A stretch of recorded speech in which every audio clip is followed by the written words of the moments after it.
Kısır kısır. Ay. Kazıma yatağı.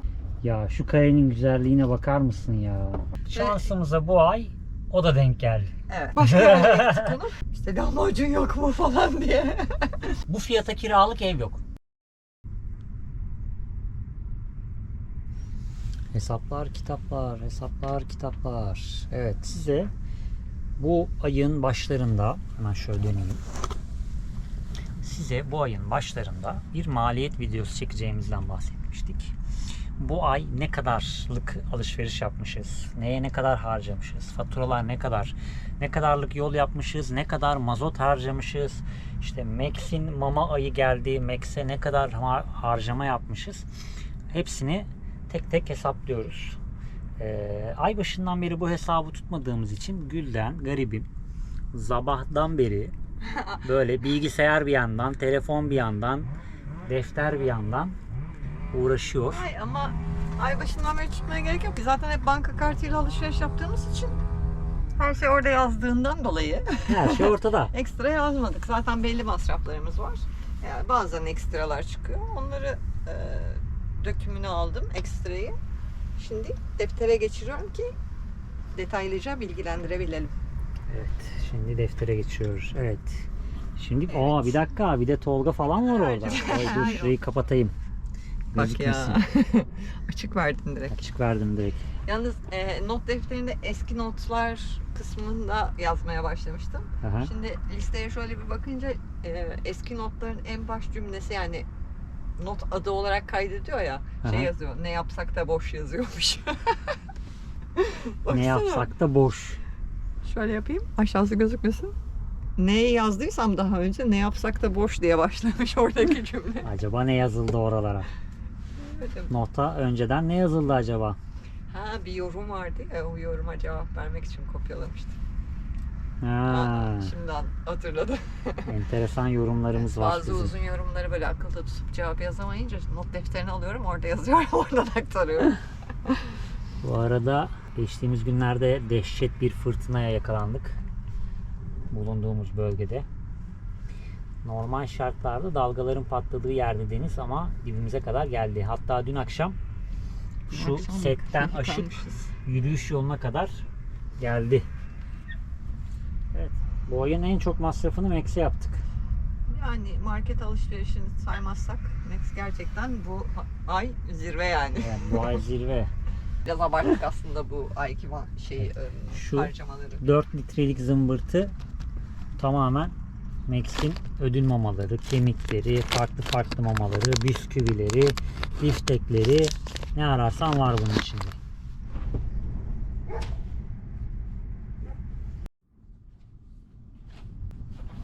Evet Gülden Hanım, bu hamurla ne yapıyorsunuz acaba? Bilmiyorum ki, bir şey yapacağım ama. Şey yaparım ya.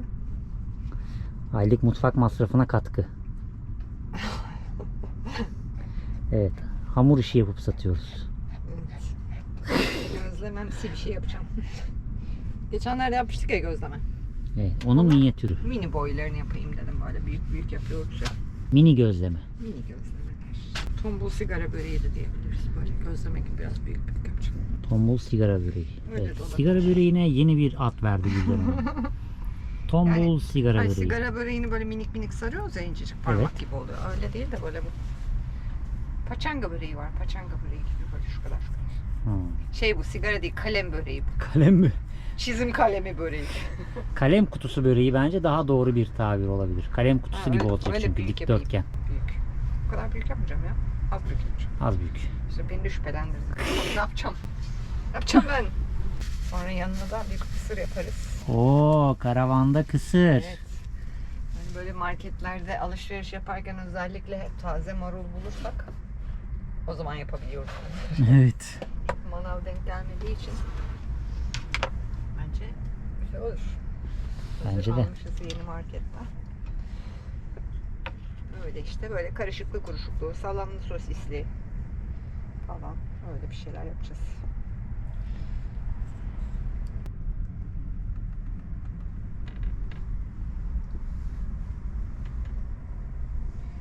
Manzaraya karşı peynirimiz azmış ya. Tüh. Çocuk beni ne kadar seviyor ya. Aa, Hele elimde sosisler falan varken. bayılıyor. Bak ağız açık bekliyor. Düşerse havada kapacak. Çünkü o bir üçkağıtçı. Değil mi? Max. Üçkağıtçı mısın? Dikkatimizi dağıtma Tolga. Dikkatimizi dağıtma lütfen. Normal şartlarda kesinlikle bu kadar dikkatli değil. Tabii Hatta canım. dikkat bozukluğu var diyoruz yani biz kendisine. Max bu kadar uzun süre bir şeye odaklanıp bakacak. Aa. Mümkün mü? Gülden Hanım çok amaratsınız. Kaçta göz arasında kaç tane sardın? 8 tane mi sardın? 10 tane mi sardın? 8'den biraz fazla olabilir. Bilemedim. Şu patlayan ekrana da şu dalgalar yansımıyor ya. Gözükmüyor mu? Çok şey kaçırıyorsunuz. Çok acayip dalgalar var ama içerisi gölge ya. Evet, hemen İyice gösterelim. yaklaştırırsan gösterebilirsin bence. Tahmin ettiğim etkiyi vermedi yine. Gözükmedi mi? Evet, çünkü rüzgardan camımız da birazcık şey olmuştu. Tuzlanmış yine.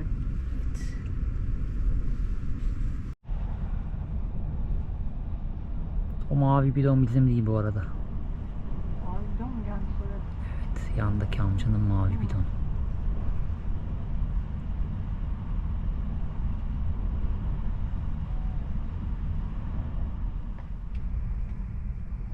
Ne yaparsan yap diyor.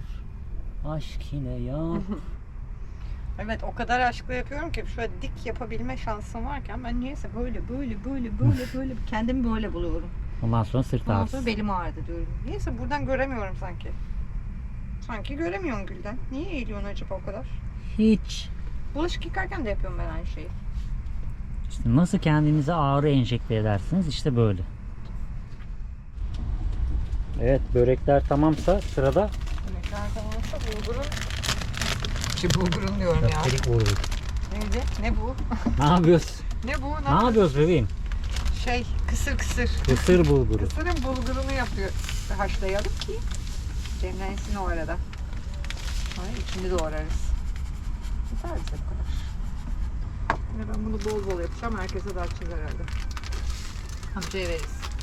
Amcaya veririz yan Komşu. komşuya. Bu kadar mı? Yan komşu bir sokak köpeğini sahiplenmiş. Kendisini tebrik ediyoruz. Evet.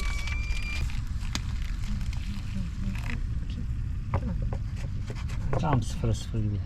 Biraz fazla. Biraz fazla olacak zaten. Bunu da şöyle kapağını hop kapattık. Pist yaptı. Pist dedi. Oldu, aldım ben mesajı dedi. Pist. Bunu geri koyalım. Erzak dolabımız nasıl? Tam bir Tetris oyunu. Daha yer var ama. Evet, daha yer var. Şu arada bir tane boşluk bırakmışım. Yanmışım burada. Şimdi şey yapayım. Sırın iç malzemelerini keseyim. O hazır olsun. Ondan Evet. sonra pişirirken sıcak sıcak yeriz onu. Evet. Evet.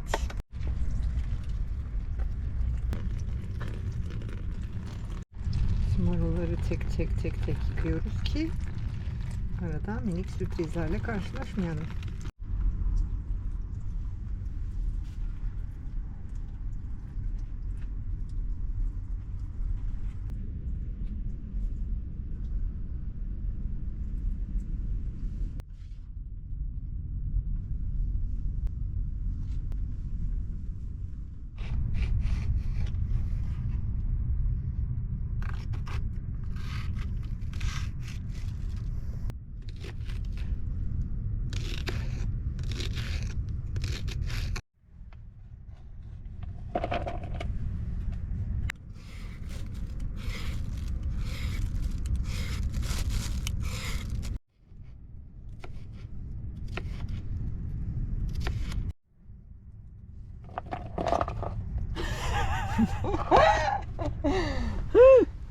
Çekim yapmaya çalışırken Kazası.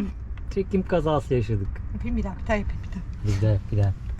Dur bekle.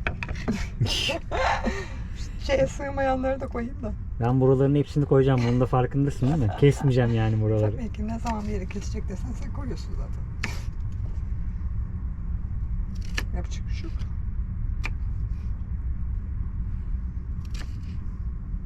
Ay karnım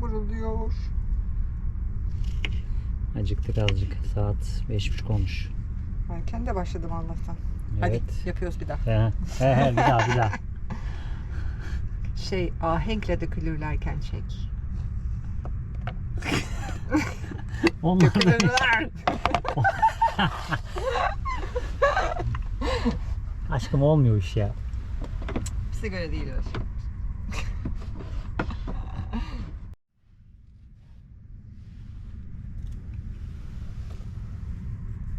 Domatesler güzel döküldü. Bak domateslerle yapmamız lazımmış onu. Yanlış şeyle yapmışız.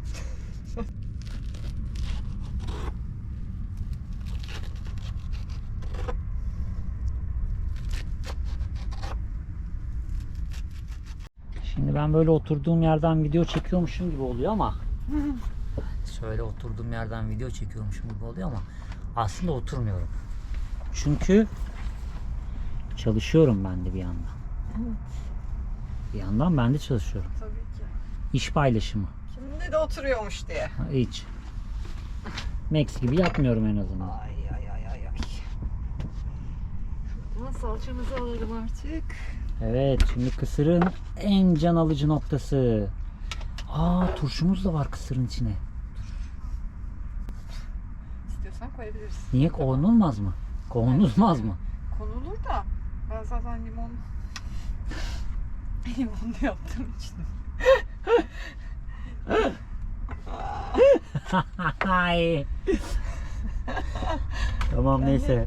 Yaptığı yemeğe ağzı sulanan. Yani sen istiyorsan ilave edebiliriz ama normal halinde bence gerek yok. Tamam peki o zaman. Bu arada YouTube'daki yorumlarınız için çok teşekkür ederiz. Yeni isimlerden yeni yorumlar geliyor. Evet. Enteresan yorumlar gelse de ara genel olarak yorumlarınız çok güzel. Bunun için ayrıca teşekkür ederiz. Yani kötü bir yorum gelmiyor aslına bakarsan. Yani Evet, bizim haliyle. nasıl yani dediğimiz yorumlar geliyor sadece. Yani Yani bakış açısı farklı olan insanlar da illaki yazacaktır tabii. yazsınlar canım. Ya da bazen çok nasıl diyeyim, kısaca yorum yazıldığı için aslında insanlar o kendi kurduğu cümlelerin ne amaçla kurulduğunu biliyor ama birkaç defa Evet. okumak zorunda kalabiliyoruz bazı yorumları. Ya Acaba bunu videonun demek istedi, tabii acaba bunu mu videonun demek hangi istedi? yerine hani ne konuşuyorduk da acaba neye bunu yazmış diyerekten bazen bir beyin fırtınası Düşünüyoruz yaptığımız oluyor.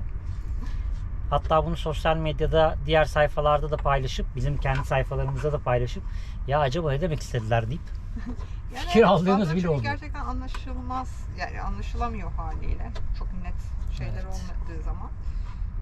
Sosyal medya yazı dili diye bir şey var.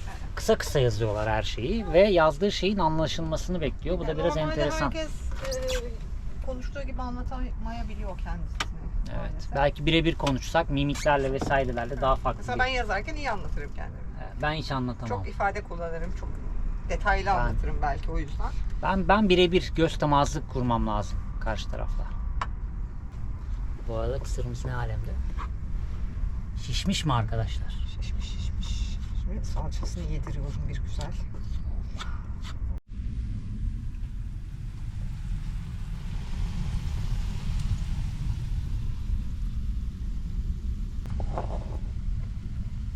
Çekirdek varsa.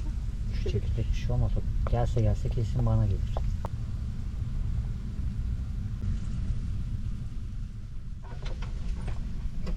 Güzel yandı.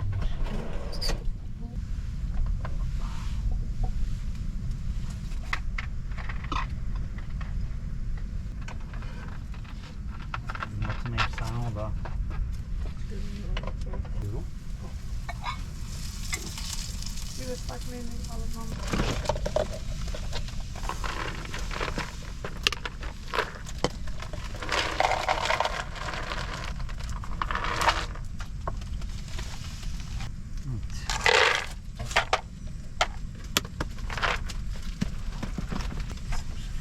Ben dedim. Çok koymuyorum, az koyuyorum. Şu kadar. Yeter, evet. Ezdirirsin sadece.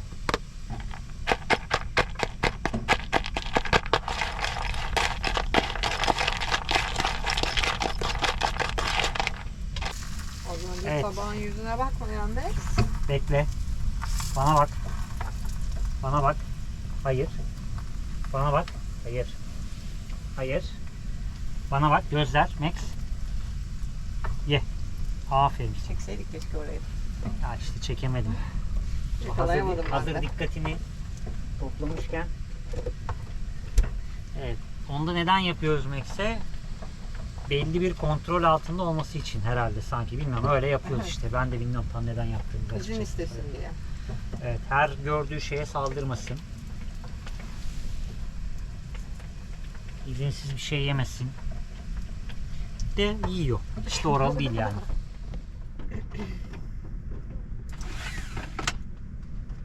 Evet.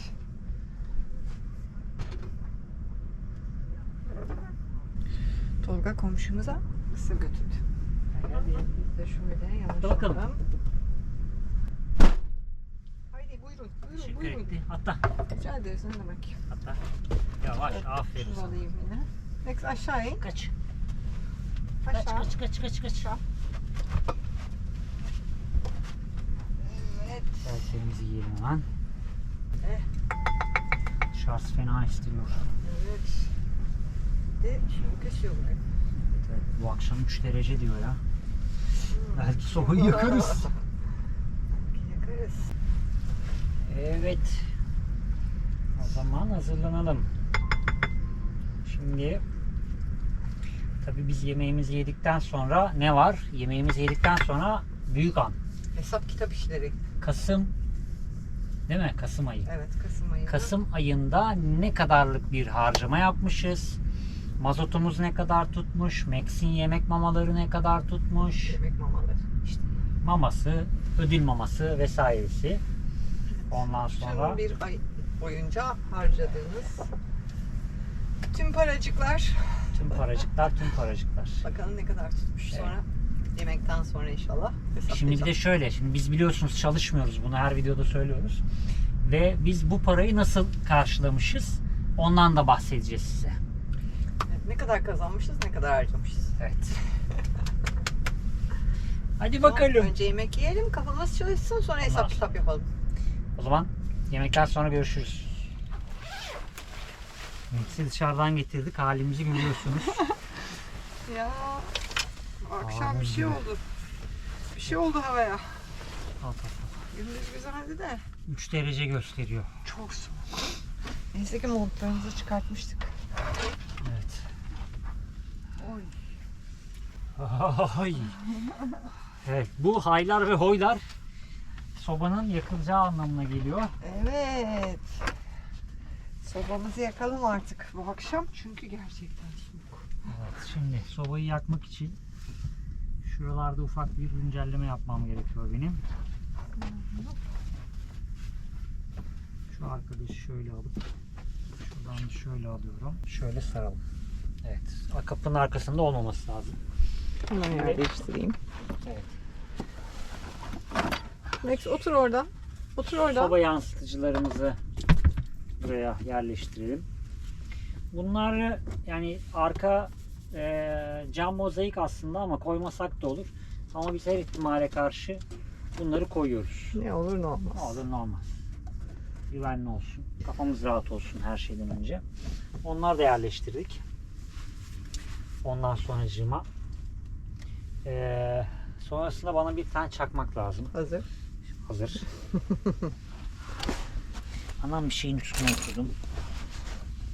Max çakmak bu. Meraklıya bakar mısınız? Evet çakmak.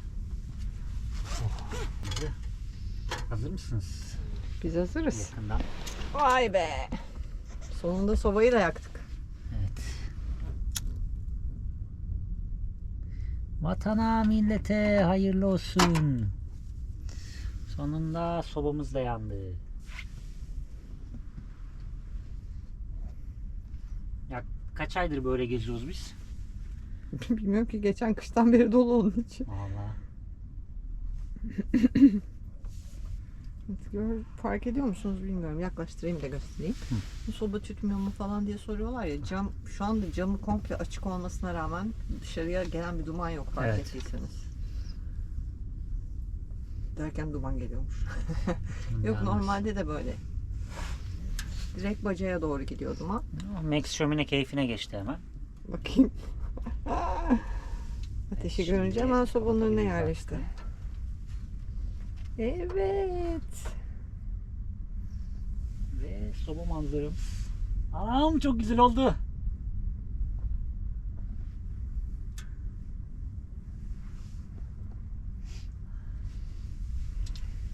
Odun koktu. Evet. Odun ve kağıt. Kağıtlar uzun süredir içinde bekleyince. Soba yandığına göre artık ben de kahve yapayım ve Evet, kahve Yavaş yapalım yavaş. ve artık insanların beklediği videonun ana konusu olan maliyet konusuna da değinmiş olalım. evet, o zaman hadi kahve yapmaya gidelim. Maliyet değil aslında, harcama, ama neyse. Maliyet değil aslında, harcama, ama neyse. O zaman hadi kahve yapmaya gidelim. Evet, sobamız yandığına göre üzerine sıcak suyumuzu da yerleştirelim. Kızım o yatağa. Yat oraya. Melis'in yatakta yer bulma keyfi. Koca yatakta yer beğenemiyorsun ya. Ne kadar da uyumlusun yatakla Max. Adeta senin için yaratılmış bir yatak. Değil mi?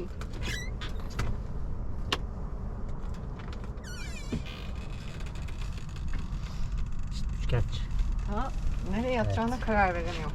Şimdi kahve keyfimiz. Evet, artık kahve içelim.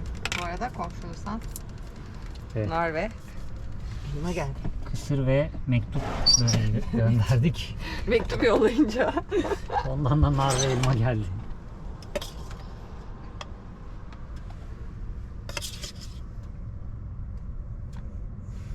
Biraz büyük fincanlarda yapacağım, o yüzden fazla fazla koyalım. Damacanalı. Ya şu karenin güzelliğine bakar mısın ya? Benden bahsediyorsun. Evet hayatım. Yalancı. Yalancı. Soba için söyledin değil mi bunu? Evet. Ama katılıyorum, çok güzel bence de. Ve hani Webasto'muz da var. Dizel ortam ısıtıcımız da var. Ama hani Sen kimsin? yani sen kimsin arkadaş Sen burada kimsin sobanın yanında? odun sıcaklığı varken?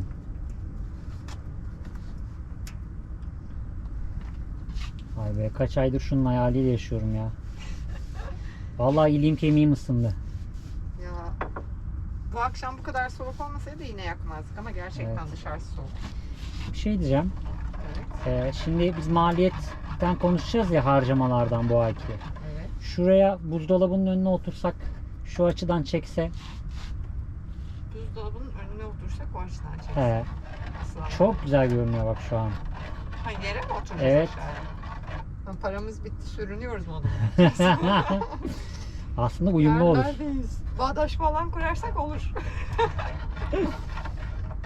Yani bilmem, olabilir sobanın. Yani sobanın gözükmesini istiyorsun anladığım kadarıyla.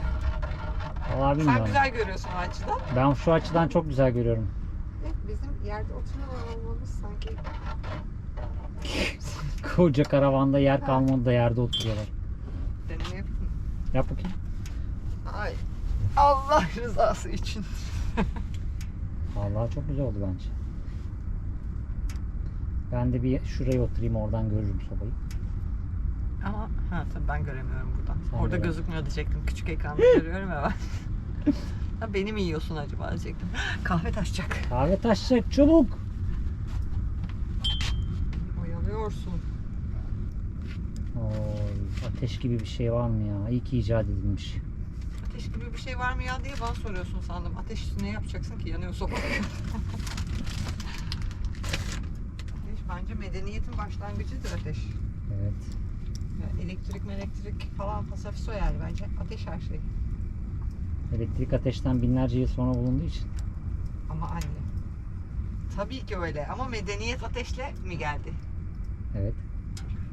Evet, bence öyle. Evet. Ama Ya şimdi ta Homo sapienslere kadar gidip de şu arkadaşları mahvetmeyelim. Bak biz onu kendi aramızda yaparız o sohbeti. medeniyet başka bir şey. Yaşamın kolaylığı başka bir şey orada. Yaşam ateş bence. Peki hayatım. Ya. Hiç bunları. Peki hayatım diyor ya. Biz Homo sapienslere dalınca Yok, Fazla. Bence sen sobayı görünce. Azla şu Kahve güzel kahveyi yaptık. unutuyorduk ya. Kahveyi dökerken aslında dökerken değil, taşırıyorduk az kalsın. Evet. Oo, mis gibi. Oo, çok güzel oldu. Evet, hangi açıdan çekmeyi istiyorsunuz Cem Bey? Fark etmez. Ben her açıya uyum sağlarım.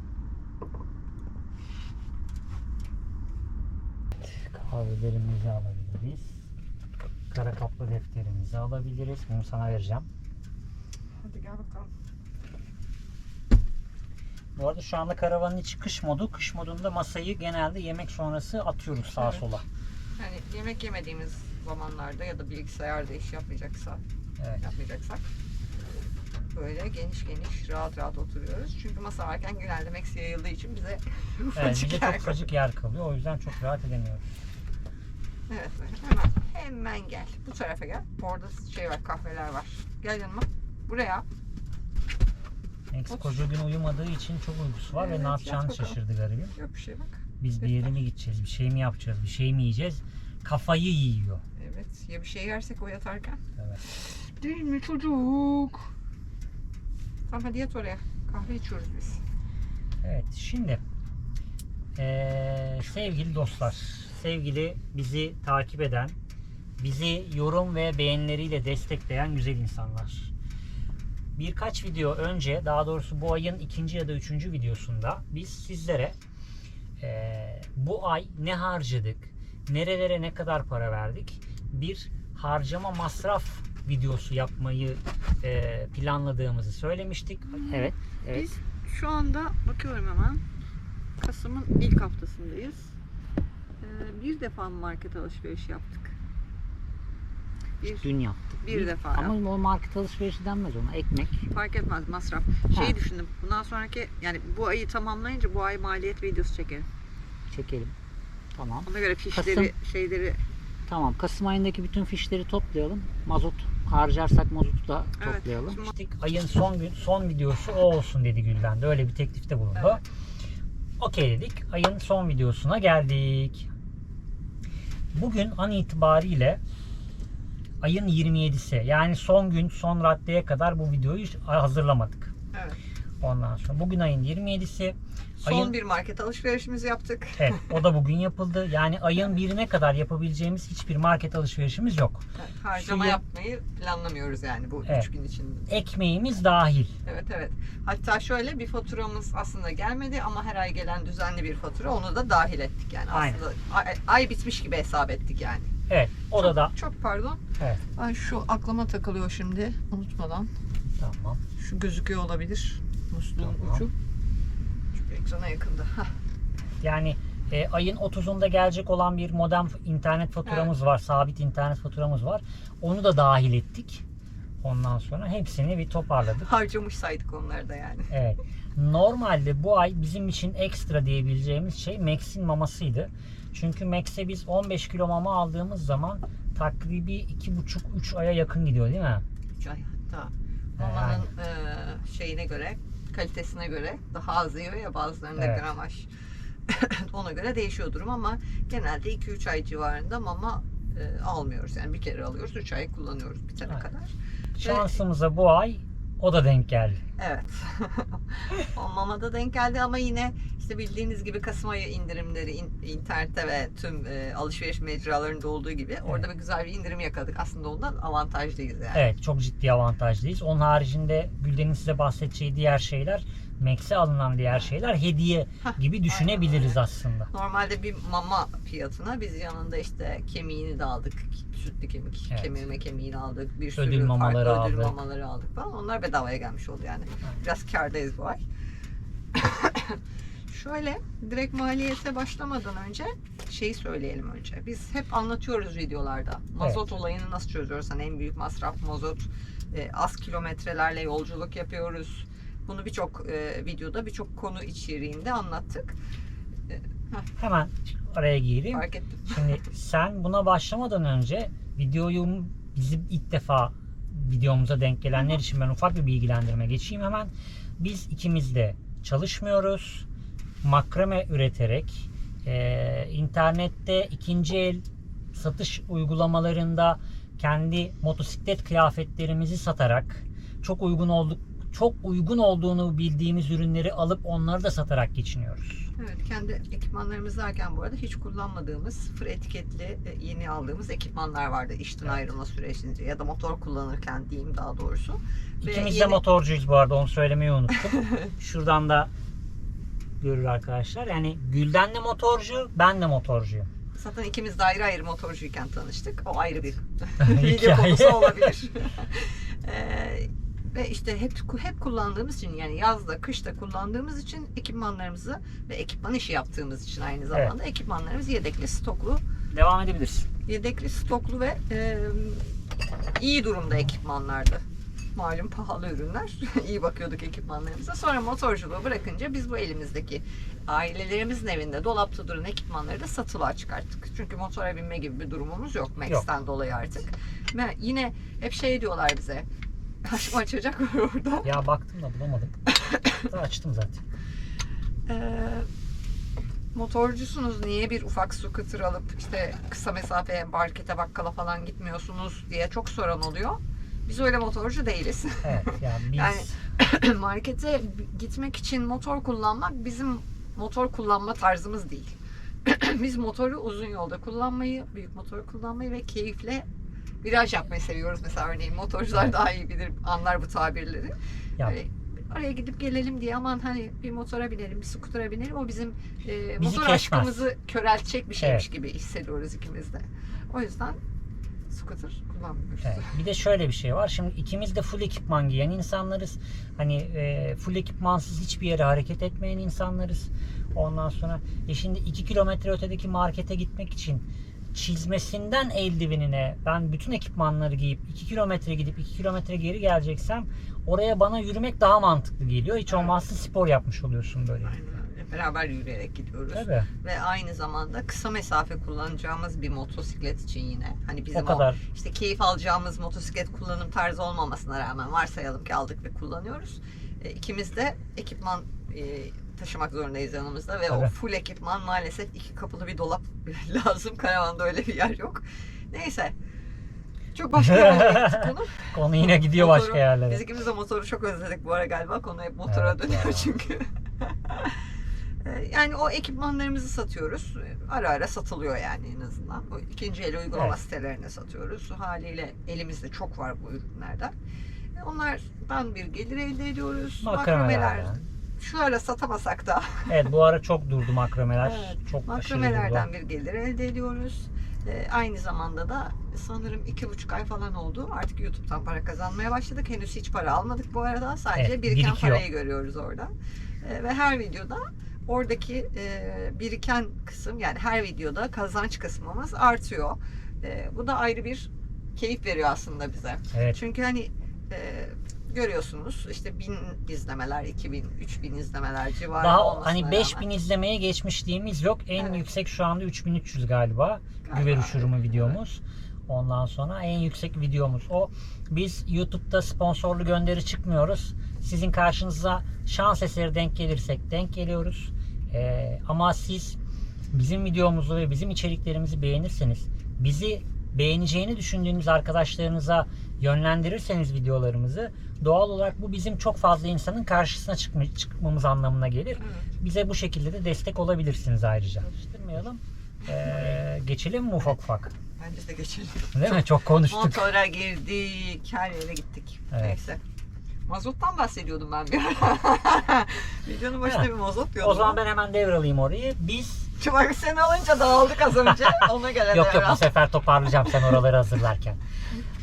Biz neden para kazandığımızı size açıkladık. Evet, nasıl kazandığımızı açıkladık.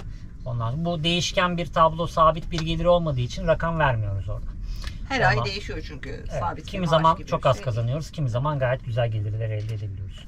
Şimdi Gülden'in biraz önce mazottan bahsettiği, biz aylık ortalama, mesela bu ay kaç kilometre yapmıştık? Sen yazmıştın onu. 253 kilometre miydi? 247 falan da 250 yazdım. 250 diyelim onu. Biz 250 kilometre yaptık. Ki bu ay aslında hızlı ilerledik. Yani bir nokta orada, bir nokta orada. Özellikle Alanya'ya girdikten sonra, yani Manavgat'tan sonrası her Kısa gün kısa ama her gün devam ediyor. hareket ettik. Yani hani öncesindeki aya kıyaslarsak mesela daha fazla yol yaptık aslında burada. Evet. Onda da şöyle bir rota izliyoruz. Belki hani bizim gibi bu hayata adapte olmak isteyen, ya nasıl yapıyorlar, devamlı yoldalar, nasıl oluyor bu iş, mazot yetişmez. O sorulara bir tane ekleyeyim hemen. Hepsi YouTube Instagram'da falan çok geliyor ya bu soru. Aha. O yüzden ilave edeyim. Diyor, çalışmadan nasıl geçiniyorsunuz? Bir kere hem yemek masrafınız var hem en azından arabanın mazotu var diyorlar. Evet. İşte o en azından arabanın mazotu kısmını, yani aslında en büyük masraf olan tarafı Biz düşünmüyoruz onu. İşte şu şekilde ayarlıyoruz. Yani Tolga'nın şimdi anlatacağı şekilde ayarlıyoruz. Evet. O soru çok geliyor da o yüzden özellikle belirtmek istedim. Aynen, çok haklısın. Biz A noktasından ikinci konaklama noktası B noktasına maksimum 80 kilometre ile sınırlandırdık. Yani o 80 kilometre içerisinde mutlaka bir yer bulmamız gerekiyor bizim. Genelde de bir konak noktası oluyor mutlaka. İllaki oluyor. Şimdi ve konakladığımız noktada maksimum 5 gün, minimum 1 gece konaklıyoruz. Bazen konaklayamadığımız zamanlar da oluyor. Bazen gece yer değiştiriyoruz. Şimdi siz 5 gün konaklayıp maksimum 80 kilometre gittiğinizi düşünürsek 8, 16, 24, 32 ne yaptı? 8 kere 5 Bir ay yaptın. 1 ay yaptık. 4, 5 hafta yapmam lazım. 5, 10, 4 15, hafta. 20, 25. 5 gün yaptım. Tamam, 25. 8, 16, 24, 32, 64. 600 kilometre yaparsınız. Ama 80 kilometre dediğiniz zaman illa 80 kilometrede durmak zorunda değilsiniz. 4 gün kaldınız. 10 kilometre sonra bir daha konakladınız. 15 kilometre sonra bir daha konakladınız. Belki 5 kilometre sonra başka güzel bir yer var, orada konakladınız. Aynen öyle. Ki biz bunu yaşadık. 1 kilometre sonrasında efsane Evet, konum evet. bulup burası da çok güzelmiş, burada da duralım dediğimiz zamanlar oldu bizim. Şimdi böyle yaparsanız biz kaç konak noktasıydı buraya gelene kadar? 13 mü? 10 artı 17. 10 16 17 işte. işte 16-17 konak noktası değiştirdik Bir bu ay ay. içinde, evet. Aynen öyle. Yani ortalama 2 gece kalmışız Evet. her yerde. Diyelim. Yani bazen bir gece tabii gece işte kaldık bir gece ama. bir gece gittik. Bir yerde 3 gün kaldık. Bir yerde 5 gün kaldık. Aynen. Arkadaşlar geldiler falan filan. Hani o öyle dengelemiş oldu aslında 2 gün. Aynen öyle. Yani bir ay içerisinde 16 farklı konumda konaklayıp ve yaptığınız kilometre 250 kilometre. Şöyle de yapmıyoruz mesela işte.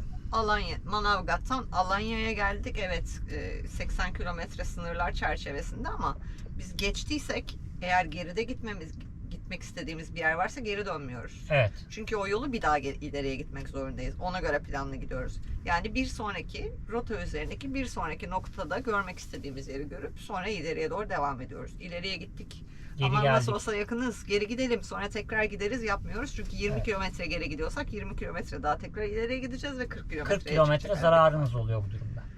Yani bizim kahvemde kalp oluştu bu arada. Hepinize kalp.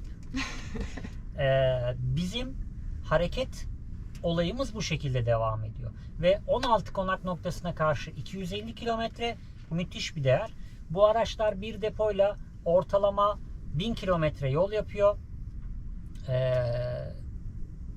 Çeyrek depo gibi bir yakıt yakmışız. Evet. Aslında şöyle, ben maliyet hesabının içine bu ay yakıt aldığımız için yakıtı da yazdım. Ama Hı hı. onun tamamını harcamadık mesela. O bize artı kalmış Evet. olacak depoda. Ama yine de harcama olarak geçtiği için yazdım. Hı hı. Yani bu şekilde akılcı çözüm üreterek devam ediyoruz yolculuğa ve haliyle mazotumuz da çok daha Çok daha uzun gidiyor. az harcamış oluyoruz ve haliyle maliyete de ona göre yansıyor. Devamını getirelim mi yoldan? Getir. Şimdi mazot var haliyle. Karavan hareketli bir alan. Mazot yazacak mısın? Mazot. Taraflara. Şuraya yazıyorum size. Evet. Mazot 1000 liralık mazot aldık biz Bu ay. O da depomuz iyice geri düşmesin. Biz hani depo bitene kadar devam etmiyoruz zaten. Evet. Hani ya fulluyoruz ya Yarım depoda bir devamlı Evet. atıyoruz üstüne. Yani Hak yarım deponun ediyoruz. altına düşmemeye çalışıyoruz. o yüzden 1000 liralık aldık ve 250 kilometre yol yapmışız Kasım ayı için sadece. Evet. Ve bu 1000 liranın çok daha azını harcadık aslında. Mazottan sonra en büyük evet en büyük masrafımız market alışverişi. Yani Gelelim marketlere. o marketler Bu ay market alışverişlerine 4234 lira 22 kuruş harcamışız. Evet. Bunun haricinde Faturalar. faturalara mı gireyim, Max'e mi gireyim önce? Büyüklük sırasına göre gideyim böyle aşağıya Tamam, doğru. Max'e gir. Bu ay Max.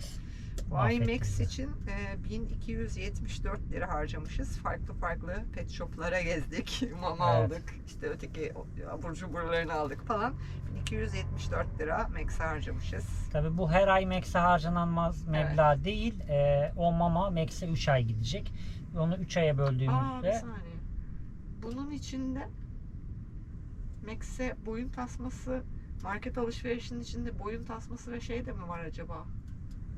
Hatırladın mı? evet. O da var. O da var. O da mı? Yok. Geçen Hayır, ayda mı? geçen ayda o. Tamam. O Ben geçen acaba ayda. market alışverişinin içinde Yok mi yok, kaldı? o geçen ayda. Tamam. Yokmuş. Geçen ayda o zaman biz bu çocuğa çok masraf yaptık. Evet. Şimdi sadece Çocuğun bu ay mu yaptık. var, derdin var. Neyse, canı sağ olsun ya. Güzel yesin. Yesin. Ondan sonra Max'ten sonra gelelim faturalar. Faturalar derken evet, bizim elektrik faturamız yok. Elektrik, güneşten, su faturamız yok. Suyumuzu çeşmelerden dolduruyoruz ama internet faturamız var öncelikle. Evet. İnternet faturamız bizim Redbox kullanıyoruz. Vodafone'un Redbox'ını kullanıyoruz ve 3. yılımız bu yıl. Evet. Bizim şu andaki internet faturamız 395 lira 30 kuruş oldu. Evet. Normalde Sınırsız 210 liraydı. sınırsız internet her yerde kullanabiliyoruz. Telefon hatlarının çekmediği birçok yerde çekti. Gayet memnunuz. YouTube için bizim vazgeçilmezimiz kendimize. Tabii mecburuz yani internet kullanmaya. Çünkü telefonlardaki internet bir yere kadar yeterli oluyor. Ve biz telefonlarımızı bu internetimiz var diye en düşük baz versiyonlara çevirmiştik. Benim 3 GB'lık bir internetim vardı. Senin de 5'ti yanlış 10 hatırlamıyorsam, değil mi? GB. 5-10 GB ama işte taahhütlerde olup yeni fiyatlar gelince fiyatlar yükseldi. Maalesef daha düşük tarifeler bulamadık. Benim telefon faturam 119 lira. Tolga'nınki 236 lira. Ve bir de platformun adı sıkıntı değildir herhalde. Bir de bir dizi platformu var. Üyeliğimiz. Onu kullanıyoruz. 199 lirada onun faturası var. Yani Evet. faturalarımızın toplamı 949.50. Market, faturalar, mazot, Max. Ha bir de bir tane küçük tüp doldurmuşuz. Biz mutfakta küçük Evet. tüp kullanıyoruz. Hemen hemen ayda bir Yani bitiyor. 27 gün falan gidiyor küçük tüp. Evet, arada bazen ne oluyor bilmiyorum, 15 günde 20 günde de bitebiliyor, Evet. ama genelde ayda bir tane de küçük tüp kullanıyoruz. Bu Kasım ayı masraflarının toplamı da 7.567.72 kuruş. Evet. Yani 7.600 diyelim düz hesap yuvarlarsak. Tekrardan toparlayalım. Market alışverişimiz 4234 lira. Evet. Faturalarımız, telefon faturalarımız ve modemimiz 949 lira. 1000 liralık mazot aldık ama bu bize 2 ay ya da 3 ay gidecek. Evet. Harcama olduğu için 1000 lira diye. Cüzdandan ondan çıktı bir kere evet. bu para yani. Küçük tüp 110 lira. Max'e de 1274 liralık bir harcamamız var. Totalde 7567 lira. Evet, 72 lira. Evet. Şimdi peki dışarıda hiçbir şey mi yemiyoruz? Dışarıda hiç mi alışveriş yapmıyoruz? Evet, yapmıyoruz. Yapmıyoruz. Dışarıdan kahve içmiyoruz. Şöyle ilk karavanla gezmeye başladım. Yani ilk Evet. karavanda yaşamaya başladığımız ve ilk tura çıktığımız sene hala malum eski alışkanlıklar. İşte hadi bir hamburger yiyelim, hadi bir pizza yiyelim falan durumlarımız oluyordu arada. Ayda bir ya da iki böyle bir ufak kaçamak Evet. yapıyorduk. Zamanla onlar da bitti. Yani o şeyimiz yok artık, böyle dışarıda yemek, hele yeni güncel fiyatlarla çok akıl alır gibi gelmiyor bize artık dışarıda harcama yapmak. Çünkü o rakamı orada harcamaktansa, işte izleyenler vardır belki, daha eski videolarımızda pizza yaptık mesela, karavanda yapabiliyoruz aslında biz bunların hepsini. Aynen öyle. Tavada pizza diye bir Evet. bir videomuz var. Oradan izleyebilirsiniz. Ya şöyle söyleyeyim, hani kısaca şu kahveyi dışarıda içmeye kalksak ikimiz 100 lira vereceğiz bir kahveye. Belki daha fazla vereceğiz. Şimdi Ee, bilmiyoruz fiyatları da çünkü. Aynen öyle. Ya 100 lira varsay. Hı hı. O 100 liraya biz 3 paket kahveden alıp Aynen öyle. kaç ay geçiniriz? 3 paket kahve en iyi ihtimal hani bir ay 2 ay diyebilirsin. Çünkü sık tüketiyoruz kahveyi. Bir falan buçuk ama ay. Yani misafir geldi, o içmektense- gitti, bu gitti. Bir buçuk ay. Bir de şöyle bir durum var. Dışarıda içtiğimiz kahve asla bizim evde yaptığımız gibi olmuyor. Ya işte köpüğü varsa telvesi, yarısı telve oluyor, biliyorsunuzdur. Dışarıda mutlaka içmişsinizdir. Şimdi olmasa bile daha önce. Ya O ne yüzden içtiğini dışarıda bilmiyorsun. gerçekten hiç harcama yapmıyoruz. Yani yeme, içme hiçbir şekilde harcama yapmıyoruz. Ne zaman yaptığımızı bile hatırlamıyorum en son. Ben de hatırlamıyorum. Çok uzun Evet. süre öncesiydi. O yüzden her şey karavanda. Zaten istersek burada yapıp dışarıya çıkıp dışarıda yiyip içiyoruz. Aynen öyle. Yani tam zamanlı karavanda yaşadığımız ve devamlı hareket halinde olduğumuz için gezeceğimiz yerlerde hani karavan olmasa yanımızdaki motorla yaptığımız seyahatlerde evet gidiyordun, dışarıda yiyordun, Evet. ediyordun. Ama zaten mutfağın yanında geziyorsun. Aynen öyle. Ocağın yanında. Yani bütün imkanların zaten var senin yanında Evet. aslında. Ve dışarıda ne yiyeceğini bilmemektense hiç olmazsa kendi elinle bir şeyler yapmak çok daha mantıklı ve aile ekonomisine de inanılmaz Tabii derecede ki. bir katkı sağlıyor. Tabii ki. Biz dışarıda yemiş olsaydık şu anda bu rakam çarpı 2'ydi. Tabii o market alışverişi kadar hemen hemen de kaçamak bile yapsan market Tabii. alışverişi kadar bir ilaven olacak illaki üstüne. Ne gerek var yani? Değil mi? İlk zamanlar böyle bir hala eski alışkanlıklar diye istiyordu canımız, hani ben hele. İşte lahmacun yok mu falan diye. Ama hani yapabildiğin sürece içeride hiçbir fark olmuyor. Aslında Tabii, daha tabii. da güzel oluyor, daha da iyi oluyor. Çünkü sen yapıyorsun ve içine ne istiyorsan onu koyabiliyorsun. Artı tasarruf etmiş oluyorsun işte. Mesela onun haricinde başka masrafımız var mı? Yok. Zaten Yok. hani dışarıda yeme içme olabiliyor genellikle ya da işte ekstra lüksler, ne bileyim, mesela şeye çıkmıştık ya, işte kanyona falan çıktık. Kanyonda yok. Ne bot gezisi bilmem ne teklif ettiler falan. Bir hatta yerel işte orada halktan birisi vardı. O tavsiye etti, şöyle var böyle var, bir işte daha uygun fiyatlısı var falan filan. Fiyatı bir söyledi. Bizim o bir haftalık market alışverişimiz. Ya 1,5 liraydı. Yani ben orada 2 dakika Fiyatı. oraya bineceğim, oradan aşağı ineceğim. Tamam, belki çok keyifli bir olay olacak ama yani o kadarcık şey için ben bir haftalık mutfak masrafımı harcamak istemem açıkçası Ya, yani. Şöyle söyleyeyim. Şimdi bizim aylık sabit gelirimiz, atıyorum rakamlar, hani 40 bin lira 50 bin lira olsa o zaman senin gözüne o 1,5 lira koymaz. Tabii canım. Binersin bota. Aynen öyle. Atraksiyon olur. Eğlence olur. Hani o farklı, işin başka bir boyutu. Evet. O farklı bir boyutta. Ama hani şu anki bizim şeyimize göre biz çalışmayan iki çiftiz.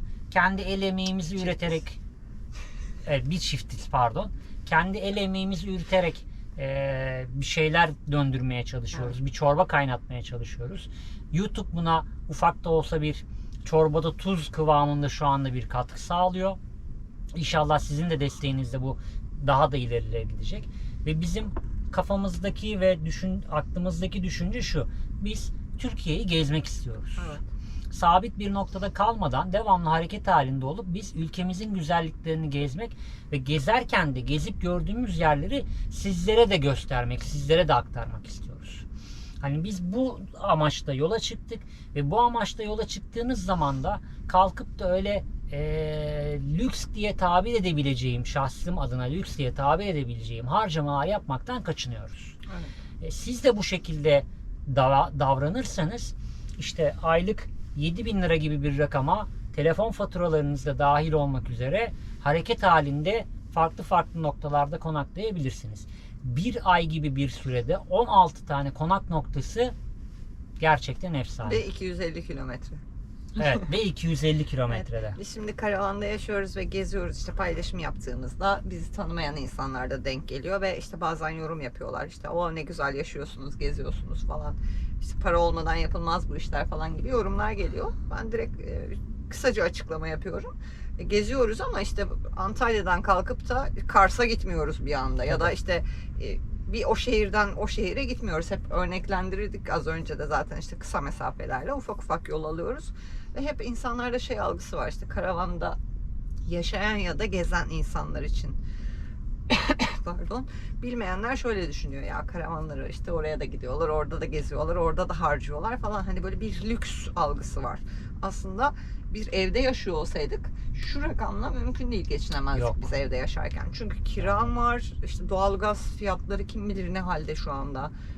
Elektriğin, suyun bile uçmuş rakamlar. Tabii. Yani bu fiyatlarla evde geçinemezsin. Ya, kısa ve öz söyleyeyim. Bu fiyata kiralık ev yok. Tabii. Aynen Bursa'da öyle. hani en son çıktığımız yer Evet. Bursa. Bursa'da bu fiyatları kiralık ev yok. Geçinmeniz imkansız. Ha şey de var. Şimdi senin o biraz önce olumsuz olarak bahsettiğin Evet. şekilde yaşayan karavancılar da var. Kesinlikle mutfağını kullanmayıp Evet. 7/24 dışarıdan yiyen, devamlı dışarıdan içen Ya da karavancılar da kampinglerde var. konaklayanlar için de bir kere Tabii. bu bütçe mümkün değil. Ama bu bütçeyle de gezebiliyor, hareket edebiliyor ve yaşayabiliyorsunuz aslında. Yani burada sizin ne beklediğinizle alakalı aslında bu hayat. Aynen öyle. Siz ne bekliyorsunuz? Siz ne istiyorsunuz? Siz nelerden mutlu oluyorsunuz? Bu tamamen sizinle alakalı. Yoksa işte şu anki en düşük emekli maaşı 7.500 lira. 7.500 lira emekli maaşı alan biri çok rahat gezer. Yani bizim kafamızda Evet. çok rahat Yani planlı gezer. programlı ona göre harcamalarını idare ederse bence gayet de başarılı bir şekilde Aynen geçinebilir. Hatta işte Tolga'nın bir EYT'yi böyle ucundan kaçırma mevzusu vardı. Biz o emekli zaman olurdum bayağı az daha. heveslendik de. Eğer olsaydı mesela biz şey diyorduk, birikim yaparız herhalde o kadar para her Tabii ay bize yani sabit direkt, gelse. direkt birikime dönerdi o iş. Direkt birikime dönerdi. Öyle yani dostlar, çok uçuk rakamlar olmasına gerek yok. Evet. Hayatımızı idame ettirebileceğimiz şartlarda yaşıyoruz. Hani öyle ondan da kısalım, bundan da kısalım, bundan da kısalım gibi bir şeyimiz asla yok. Evet, Özellikle evet. gıda kısmında hiçbir şeyden kısmıyoruz. Aynen öyle. Ee, Yani ayıptır söylemesi, eti de oluyor, Tabii sebzesi canım, de oluyor, aynen o öyle. da oluyor, bu da oluyor. Çok nadir makarnaya döndük bu ay. Niye hiç biliyoruz makarna yemedik bu ay ya? Yemedik Bak şimdi gerçekten. düşündüm var. 2 ya da 3 defa Aynen makarna öyle. yedik. Yeriz aşkım. Sen makarna Benim iste yeter makarnam ki. gelmiş yeni. Yani hani sadece makarna da değil Tabii yani canım. yaşadığımız. Ne varsa canımız ne istiyorsa onu alıyoruz ve onu yiyoruz. Bunun çok minimal bir bölümü sizlere aktarılıyor. O da gelen talepler doğrultusunda size aktarıyoruz. Yoksa biz yemek paylaşma taraftarı hala değiliz. Ben Kıstığımız rahatsız şeyler oluyorum aslında sadece lüks olarak gördüğümüz şeyler bizim kendi Evet. açımızdan. Onları da kısmıyoruz aslında bakarsan. İstemiyoruz yani aslında. Eksikliğini hissetmediğimiz için hayatımızda yok bence onlar. Yani kısmak Yani. demek çok doğru olmayabilir ona belki. Şimdi eski sistemde yaşadığımız için çalışırken iş, ev ve dışarıda yemek yeme düzenindeyken ona alışmışız ve onu arıyorduk mesela yapmadığımız zaman. İşte ilk karavana yerleştiğimiz bir seneki gibi. İşte ya hadi bir dışarı çıkıp şunu mu yeseydik falan diyorduk. Zamanla artık onları da demez olduk çünkü zaten her şey dediğim gibi içeride yapılabiliyor. Böyle geçinilebiliyor yani bu rakamlara da. Rakamlarda rahat geçiniyorsunuz. Geze geçiniyorsunuz. Ki bu ay aslında dediğimiz gibi masraflarımız fazla. Aslında Evet, bu daha ay. da düşük olmalıydı. Yani Aynen. işte Max'in 15 kiloluk mamayı çıkar zaten direkt fiyat düşecek. Tabii canım. Direkt Mesela aşağıda. Mazotumuz var şimdi. Bir ay sonraki gideceğimiz noktalara kadar mazot almayacağız. Direkt o da düştü. Aynen. O da düşecek. Yani şu anda aslında o rakam 5.000'ler civarında falan. Aynen 5-6 bin Yani civarında sadece genelde. gıda masrafınız var aslına bakarsanız. Mantıklı gezerseniz, mantıklı hareket ederseniz sadece gıda masrafınız var. Mazot 3 ayda bir koyuyorsunuz. Kısa gezip her yer yani gittiğiniz Evet. yerde kök salmanıza gerek yok. Burada mı konakladın? Git abi 10 kilometre sonra karavanını koyabileceğin illaki bir yer var. Kesinlikle bir yer var. Zaten bir gece konaklayacaksın, ertesi gün devam edeceksin. 2 Aynen. gece konaklayacaksın, ertesi gün devam edeceksin. Geçtiğimiz günlerde bir Instagram'dan bir arkadaş yorum yazmış. Ya o kadar rahat geziyorsunuz ki herkes işte yok oradan kovulduk, yok buradan kovulduk, işte bizi şuradan def ettiler diye paylaşımlar yapıyorlar. Sizde hiç bu paylaşım yok. Bunları yayınlamıyor musunuz acaba siz? Siz mi yalan söylüyorsunuz yoksa ötekiler mi yalan söylüyor Aynen. demişti. Ama yok yani. Adam beni görmüyor ki. Beni görmüyor bile adam. Aynen öyle. Yani uzun Mesela süre şey de çok konaklamıyorum. tabii sezon dışı bizim hep bahsediyoruz yazlık bölgeler yani böyle rağbet gören kalabalık yerlerde bir kere zaten hiç kalmıyoruz sezonda ya da sezon dışı. Yani. Gidip görüp devam ediyoruz yola. Ama kaldığımız yerlerde de mesela bu sezonda bile hala kovulduk. İşte burada izin vermediler diyenler var hala da. Ama mesela jandarma geliyor birçok yerde yanımıza geliyorlar. İşte bir merhabalaşıyoruz. Belki kimlik sorgulaması yapıyorlar. Bu kadar. Bir iki sohbet ediyoruz ve gidiyorlar. Yani Şu var. Şimdi siz sezonun tam göbeğinde Marmaris'e gideceğim ben derseniz gidemezsiniz kardeşim. Marmaris zaten böyle oluyor sezonda. Ayrıca Marmaris'te karavanla konaklayabileceğiniz yer yok. gittik baktık Yok.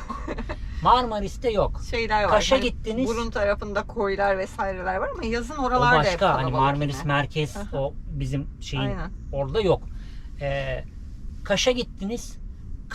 Kaş'ta da yok abi öyle bir yer. Kaş'ta zaten adım atacak yer yok. Küçücük bir yer olduğu için. Aynen öyle. Şimdi sen yazın... Sen bak attın değil mi ayar verken? Evet. Şöyle döneyim. Evet. Ne diyordum en son? Video hararete... Marmaris'in orta yerine gidersen kalamazsın. Evet, video hararete dayanamadı. O yüzden şey yaptı. Şu anda ben çok karede yokmuşum gibi geldi bana bir an. Böyle ayarladın mı dedim. Evet, işte öyle bir şeydi.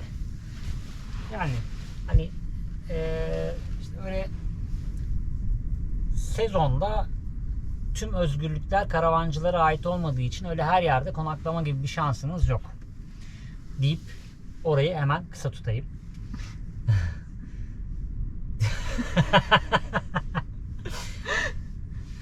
Göster. Şapşal çocuk ya. Ne oldu kalktın? Kameralarda mı kaldı Yakalayamadım. paşam? Hadi artık kapanış yapalım. Maliyet dedik, her şeyi anlattık. Başka video çekemeyeceğiz. Konu kalmadı. Evet. Kasım ayı harcamalarımızın tutarı, nerelere ne harcadık? Kasım ayındayız değil mi? Kasım. Evet, Doğru. Kasım. Evet. Doğru söylüyorsun. Harcamalarımızı sizlere aktardık. Minimal bir bütçeyle bu iş yapılabilir mi? Ona siz karar verin. Gezme kısmını size anlattık. Nasıl gezdiğimizi, bir ayda yaklaşık 16 tane nokta gezmişiz. 250 kilometre yol yapmışız. Zaten bunun birçok videosunu izlediniz. Evet. Yani öyle 7,5 lira gibi bir rakam, fazlasıyla fazla 7500 lira gibi bir rakama biz Kasım ayını geçirdik arkadaşlar. Bir sürü güzel yer gördük. Antik kentler gördük. Güzel sahillerde Sahillerde konakladık. konakladık. Bundan sonrası da böyle güzel olsun inşallah. İnşallah diyelim. O zaman yeni bir aya, yeni bir maceraya, yeni yollara yelken açmak ümidiyle. Yeni videolarda görüşmek üzere. Hoşça kalın. Hoşçakalın.